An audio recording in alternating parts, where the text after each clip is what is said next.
It is true that big media almost universally has a bias toward negative headlines, and that's just a reflection of our impulses as consumers.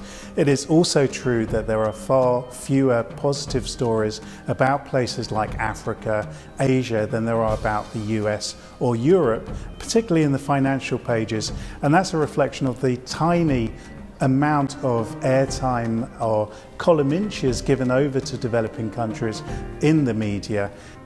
However, it's also about the fact that many media houses are just ill-equipped to tell that more constructive story about a place that's better known for misery.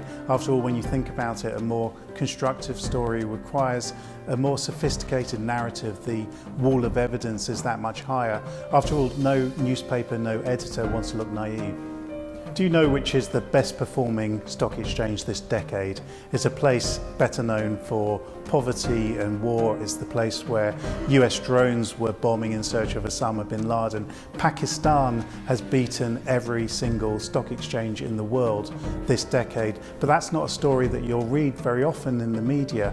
The truth is that developing country institutions need to shout louder and shout smarter in order to be heard. And that's where we come in. Personally, I've spent most of my adult life writing, editing, curating, managing the news flow for big news organisations, for Bloomberg News, where I was head of the emerging markets, and commentating for the New York Times.